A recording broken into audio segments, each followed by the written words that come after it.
सभी को जय मसीह की। आइए आज हम देखेंगे पवित्र बाइबल और साइंस के बारे में।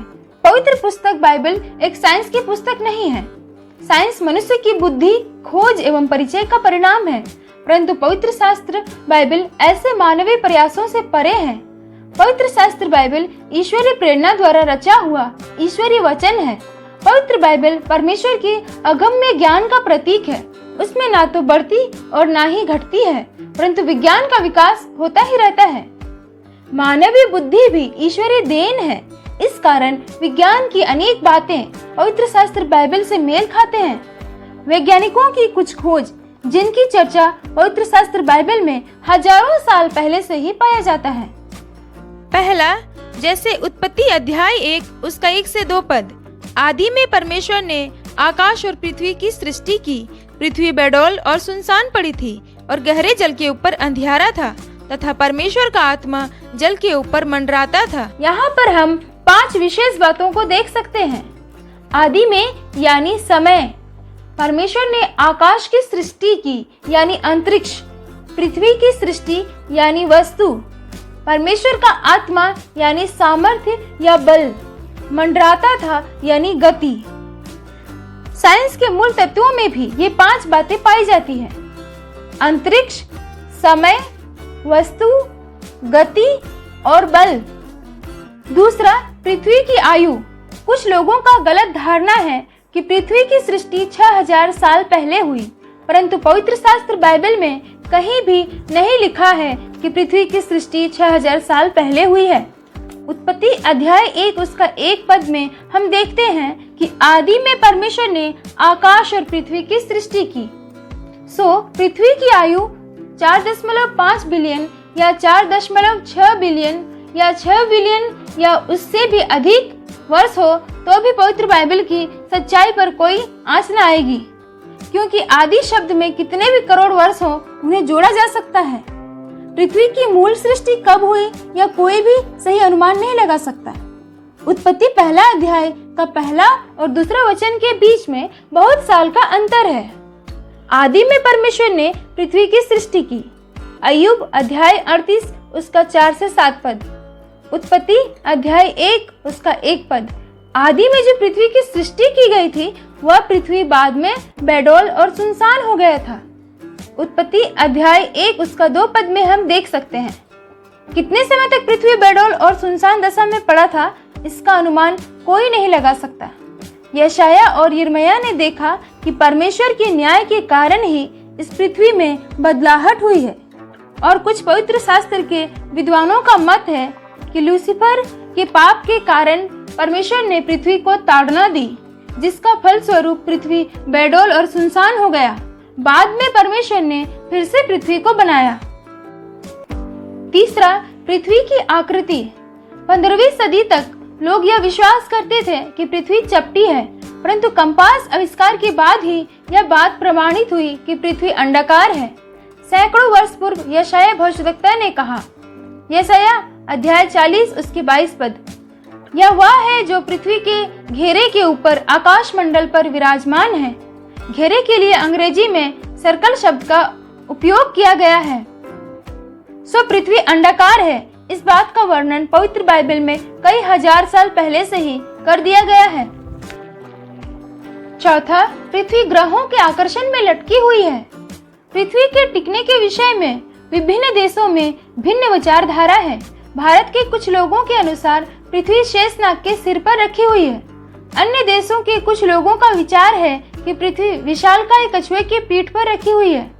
ऐसे ही विभिन्न लोगों का विभिन्न मत है, परंतु सन 1687 में सुप्रसिद्ध वैज्ञानिक सर आइजैक न्यूटन ने इस बात को मालूम किया कि पृथ्वी किसी भी वस्तु के ऊपर टिकी हुई नहीं है, बल्कि यह ग्रहों के आकर्षण में लटकी हुई है। इस बात को कई हजार वर्ष पूर्व पवित्र बाइबल में अय्यूब ने वर्णन किया कि वह उत्तर दिशा को निराधार फैलाए रहता है और बिना टेक पृथ्वी को लटकाए रखता है। अय्यूब अध्याय 26 उसका 7 पद। पांचवा, नक्षत्रों के विषय में वर्तमान समय के वैज्ञानिकों का कहना है कि समुद्र के बालू के समान आकाश मंडल में असंख्य तारे पाए जाते हैं। इस बात को हजारों वर्ष पूर्व पवित्र बाइबल में वर्णन किया है कि आकाश मंडल में असंख्य तारे हैं। छठवां, समुद्र के अंदर में पर्वत और था। कुछ वर्षों के पूर्व वैज्ञानिकों ने खोज निकाला है कि पैसिफिक महासागर में बड़े बड़े पहाड़ पाए जाते हैं। जैसे भूमि में पहाड़ है, उसी प्रकार समुद्र में भी पहाड़ है। पवित्र बाइबल में इस बात का वर्णन कई हजार साल पहले ही कर दिया गया है। योना अध्याय 2 उसका 6 पद, मैं पहाड़ों की जड़ तक पहुंच गया था, मैं सदा के लिए भूमि में बंद हो गया था, तो भी हे मेरे परमेश्वर यहोवा, तूने मेरे प्राणों को गड्ढे में से उठाया है। दूसरा सामुएल 22 अध्याय उसका 16 पद, समुद्र की थाह दिखाई देने लगी और जगत की नेवें खुल गई, यह यहोवा की डांट से हुआ। सातवां, समुद्र के सोते। विश्व युद्ध के बाद खोजबीन करने वाले जहाज से यह मालूम किया कि समुद्र के अंदर अनेक ज्वालामुखी है। डॉक्टर विलियम डब्ल्यू रूबी ने अपने सर्वेक्षण से यह मालूम किया कि प्रति वर्ष 430 मिलियन टन जल की बढ़ती इन ज्वालामुखी से होती है। ज्वालामुखियों के कारण अनेक जल के सोते फूट निकलते हैं। इस बात का जिक्र पवित्र बाइबल में कई हजारों साल पहले ही कर दिया गया है। अय्यूब अध्याय 38 8 पद, फिर जब समुद्र ऐसा फूट निकला मानो वह गर्भ से फूट निकला। उत्पत्ति अध्याय 7 उसका 11 पद, जब नूह की आयु के 600वें वर्ष के दूसरे महीने का 17वां दिन आया, उसी दिन बड़े गहरे समुद्र के सब सोते फूट निकले। नीति वचन 8 का 28। 8वां, समुद्र के मार्ग। जिस तरह भूमि में अनेक मार्ग पाए जाते हैं, ठीक उसी प्रकार समुद्री यात्रा के लिए भी मार्ग है। पहले समुद्री यात्रा के लिए चार्ट नहीं था। एक बार जब मैथ्यू मौर्य बीमार था, तब उनका बेटा उनके लिए भजन संहिता 8 पढ़ रहा था। तो जब उसने 8वें पद में समुद्री मार्ग के विषय में पढ़ा, तो उन्होंने अपने बेटे से कहा, बस पवित्र बाइबल के समुद्री मार्ग के विषय में कहा, अतः मैं उसको खोज निकालूंगा। और कुछ ही वर्षों के अंदर में मैथ्यू मौर्य समुद्री मार्गों का चार्ट तैयार करने में सफल हुए। यशायाह अध्याय 43 के 16 पद में लिखा है, यहोवा जो समुद्र में मार्ग और प्रचंड धारा में पथ बनाता है। 9वां, पृथ्वी का चक्कर लगाना। अनेक वर्षों से लोगों का विचार था कि सूर्य और अन्य ग्रह पृथ्वी का चक्कर लगाते हैं, परंतु बाद में उन्हें पता चला कि सूर्य पृथ्वी का नहीं, परंतु पृथ्वी सूर्य का चक्कर लगाती है। पृथ्वी के घूमने के कारण पृथ्वी का जो भाग सूर्य की ओर होता है वहाँ दिन होता है, तथा जो भाग सूर्य की विपरीत दिशा में होता है वहाँ रात होती है। इसी प्रकार पृथ्वी पर दिन और रात होती है। मसीह के आगमन के विषय में जो बातें कही गई है वह बिल्कुल सटीक है। मसीह के आगमन पर कहीं रात, कहीं भोर तथा कहीं पर दिन दर्शाया है। लूका अध्याय 17 उसका 34 से 36 पद, मैं तुमसे कहता हूँ, उस रात 2 मनुष्य एक खाट पर होंगे, एक ले लिया जाएगा और दूसरा छोड़ दिया जाएगा। 2 स्त्रियां एक साथ चक्की पीसते होंगे, एक ले ली जाएगी और दूसरी छोड़ दी जाएगी। 2 जन खेत में होंगे, एक ले लिया जाएगा और दूसरा छोड़ा जाएगा। सोचिए, पवित्र शास्त्र बाइबल बिल्कुल सटीक है और अनुपम पुस्तक है, जिसका लेखक स्वयं परमेश्वर ही है। यह किताब मानवीय बुद्धि के द्वारा नहीं लिखा गया, इसलिए पवित्र शास्त्र बाइबल इतना सटीक है। 10वां, चंद्रमा स्वयं प्रकाशित नहीं है।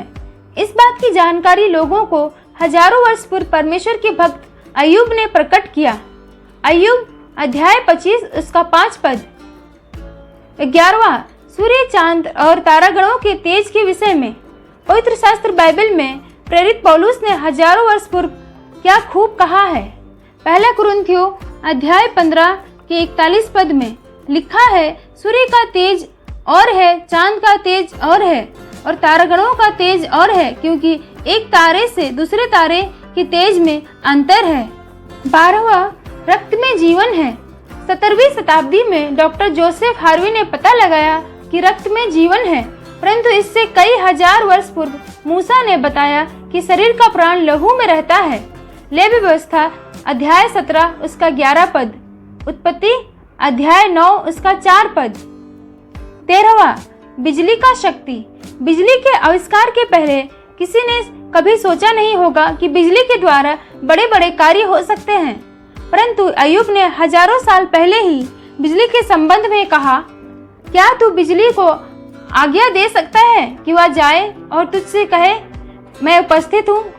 14वां, बिजली के मार्ग। जब कोई सोच भी नहीं सकता था कि बिजली का भी मार्ग होता है, अय्यूब ने हजारों साल पहले बिजली के मार्ग के विषय में कहा। अय्यूब अध्याय 28 उसका 26 पद। 15वां, समुद्र की प्रचंड धारा। जब दुनिया को समुद्र के प्रचंड जल धाराओं के विषय में कोई जानकारी नहीं थी, उस समय हजारों साल पहले यशायाह ने जल धाराओं के विषय में कहा। यशायाह अध्याय 43 उसका 16 पद। यहोवा जो समुद्र में मार्ग और प्रचंड धारा में पथ बनाता है। 16वां, वायु का वजन। वायु के वजन के विषय में जब लोग जानते भी ना थे, उस समय अय्यूब ने वायु के वजन के विषय में बताया। अय्यूब अध्याय 28 उसका 25 पद। 17वां, जल चक्र के विषय में अय्यूब ने कई हजार साल पहले जानकारी दी है। अय्यूब अध्याय 36 उसका 27 से 28 पद। 18वां, क्वारंटाइन के विषय में मूसा ने हजारों साल पहले बताए हैं। लेवी व्यवस्था अध्याय 13 उसका 4 से 5 पद। पर यदि वह दाग उसके चर्म में उजला तो हो, परंतु चर्म से गहरा न देख पड़े और न वहां के रोए उजले हो गए हो, तो याजक उसको 7 दिन तक बंद कर रखे और 7वें दिन याजक उसको देखे। और यदि वह व्याधि जैसी की तैसी बनी रहे और उसके चर्म में ना फैली हो, तो याजक उसको और भी 7 दिन तक बंद कर रखे। 19वां, पृथ्वी के नीचे आग है। इस बात की भी जानकारी अय्यूब ने हजारों साल पहले दी। अय्यूब अध्याय 28 उसका 5 पद। यह भूमि जो है, इससे रोटी तो मिलती है, परंतु उसके नीचे के स्थान मानो आग से उलट दिए जाते हैं। 20वां, सृष्टि। विज्ञान जगत में क्रमिक विकासवाद की प्रचंड आंधी में कुछ समय तक उथल पुथल मची। क्रमिक विकास के सिद्धांत के आधार पर जितनी सृष्टियां वर्तमान में पाई जाती हैं, वे मूल में इस प्रकार नहीं थी। उनके विचार के अनुसार एक सृष्टि कालांतर में दूसरी सृष्टि में परिवर्तित हुई। पहले एक अणु था और उस अणु के क्रमिक विकास से पदार्थ का निर्माण हुआ। इस सिद्धांतवाद का प्रमुख व्यक्ति इरास्मुस डार्विन है, जिसका पोता चार्ल्स डार्विन था। वर्तमान समय के जो सिद्धांत है, वे चार्ल्स डार्विन के हैं। परंतु अनेक वैज्ञानिकों एवं प्रचंड विद्वानों ने डार्विन के सिद्धांत को अस्वीकार किया है। डार्विन विकासवादी यह प्रमाणित नहीं कर पाए कि पहला अणु कहां से आया। प्रथम अणु के विषय में उन्हें काल्पनिक अंधविश्वास का सहारा लेना पड़ा, जो प्राकृतिक नियमों के विरुद्ध है। एक साधारण व्यक्ति भी इस बात को समझ सकते हैं कि सृष्टि का कोई सृजनहार है। पवित्र शास्त्र बाइबल भी डार्विन के सिद्धांत का बहिष्कार करती है। पवित्र शास्त्र सृष्टि के विषय में साफ साफ बताती है। आदि में परमेश्वर ने आकाश और पृथ्वी की सृष्टि की। उत्पत्ति अध्याय 1 उसका 1 वचन। मानव सृष्टि के विषय में स्पष्ट शब्दों में लिखा है, फिर परमेश्वर ने कहा, हम मनुष्य को अपने स्वरूप के अनुसार अपनी समानता में बनाएं। उत्पत्ति अध्याय 1 उसका 26 पद। एवं तब परमेश्वर ने आदम को भूमि की मिट्टी से रचा और उसके नथनों में जीवन का श्वास फूंका और आदम जीवित प्राणी बन गया। उत्पत्ति अध्याय 2 उसका 7 पद। सो मनुष्यों का पूर्वज मनुष्य ही था। पवित्र शास्त्र में स्पष्ट शब्दों में लिखा है कि हर एक जाति के प्राणियों को परमेश्वर ने सृष्टि किया। प्रोफेसर हक्सले ने कहा, मैं उन लोगों में से हूँ जो विश्वास करते हैं कि मनुष्य की वंशावली मनुष्य ही है। बड़े वैज्ञानिक कैप्रोन ने कहा, उत्पत्ति के लेखक ने इस पुस्तक में विज्ञान की यथार्थ बातें लिखी। प्रोफेसर ट्रिस्ट्राम का कहना है, मूसा का रिकॉर्ड सही है। इब्रानियों अध्याय 3 उसके 4 पद में बहुत ही सुंदर बात लिखा है, क्योंकि हर एक घर का कोई ना कोई बनाने वाला होता है, पर जिसने सब कुछ बनाया वह परमेश्वर है। वर्तमान के विकसित समयों के विषय में भी पवित्र शास्त्र में हजारों साल पहले उजागर किया है कि अंत के समय में मनुष्यों का ज्ञान बढ़ जाएगा।